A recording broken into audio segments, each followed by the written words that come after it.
முன்னாள் பெரியவர்களே,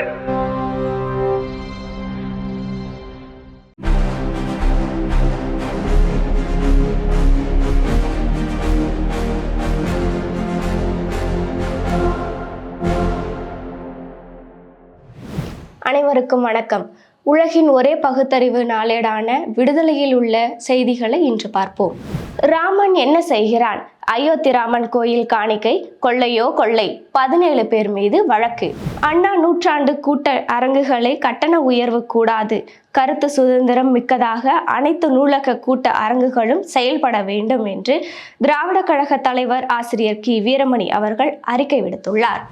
திமுக தலைவர் மு.க. ஸ்டாலின் அவர்கள் நேற்று திருவாரூர் மாவட்டத்தில் காட்டூரில் கலைஞர் கோட்டத்தில் நடைபெற்ற திருமண விழாவில் சட்டமன்றத்தில் முதல்வராக இருக்கக்கூடியவர் உங்க அப்பா எங்கே காணோம் என்று சொல்லி இருக்கிறார்.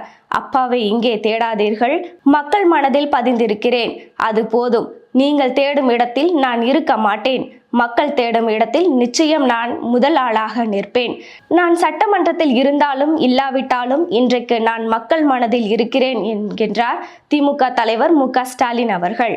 குடியுரிமை சான்றுகளும் குடிமக்கள் சந்திக்கும் நெருக்கடிகளும். இந்திய அரசு வழங்கும் கடவுச்சீட்டு என்பதை இந்திய குடிமகள் என்பதற்கான ஆதாரமாக கொள்ள முடியாது என்று இந்திய அரசின் வெளியுறவுத்துறை நேற்று அறிவித்துள்ளது. இது குறித்து தலையங்கத்தில் விரிவாக இடம்பெற்றுள்ளது. கேரள உள்ளாட்சி அமைப்புகள் சட்டத்தின்படி கவுன்சிலர்கள் கடவுளின் பெயரால் அல்லது உளமாற என்று கூறித்தான் பதவி பிரமாணம் செய்து கொள்ள வேண்டும்.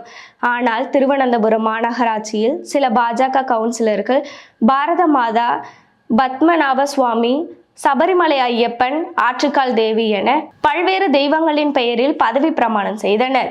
இதனால் தெய்வங்கள் பெயரில் பதவி பிரமாணம் ஏற்ற 20 பாஜக கவுன்சிலர்களின் பதவி பிரமாணம் ரத்து என கேரள உயர்நீதிமன்றம் உத்தரவிட்டுள்ளது. ஒன்றிய அரசை நோக்கி அடுக்கடுக்கான குற்றச்சாட்டுகளை முன்வைத்துள்ள காங்கிரஸ் தேசிய தலைவர் மல்லிகார்ஜுன கார்கே ஒன்றிய கல்வி அமைச்சர் தர்மேந்திர பிரதான் உடனடியாக தனது பதவியில் இருந்து விலக வேண்டும் என வலியுறுத்தியுள்ளார். உரத்தநாடு தெற்கு ஒன்றிய கழக உரையாடல் கூட்டத்தில் 50 இளைஞர்களை கழக வீரர்களாக அனுப்புவது என முடிவு. குற்றாலம் பெரியாரியல் பயிற்சி பட்டறை முதல் நாள் நேற்று தொடங்கியது. இந்த பயிற்சி பட்டறையில் புதிதாக கலந்து கொண்ட 2 பால் மாணவர்களையும் சேர்த்து 160 பேர் கலந்து கொண்டனர். மீண்டும் ஆதிக்க சக்தி தலை தூக்கி இருக்கும் இந்த காலகட்டத்தில் தமிழ்நாடு பெற்ற சமூக நீதி உரிமைகளை தக்க வைத்து அதை அடுத்த நிலைக்கு கொண்டு செல்ல வேண்டும். அதற்கு மாணவர்களாகிய நீங்கள் தயாராக வேண்டும் என்று திராவிட கழகத்தின் பொருளாளர் வி. குமரேசன் சமூக நீதி வரலாறு என்னும் தலைப்பில் பாடம் நடத்தும் பொழுது மாணவர்களிடம் வேண்டுகோள் விடுத்தார். என்எல்சி நிறுவனத்தில் உள்ள பங்குகளை விற்பனை செய்யும் ஒன்றிய அரசின் முடிவுகளை மறுபரிசீலனை செய்ய வேண்டும் என்று பிரதமர் நரேந்திர மோடிக்கு முதல்வர் சி. ஜோசப் விஜய் அவர்கள் கடிதம் எழுதியுள்ளார். ஏழை குடும்பங்கள் பாதிக்கும் அபாயம். உணவு பாதுகாப்பு சட்டத்தில் திருத்தம் செய்ய ஒன்றிய அரசு திட்டமாம். செங்கல்பட்டு சிறுமி கூட்டு பாலியல் வன்கொடுமை வழக்கு. போக்சோ வழக்குகளை சென்னைக்கு மாற்றி உயர்நீதிமன்றம் உத்தரவு.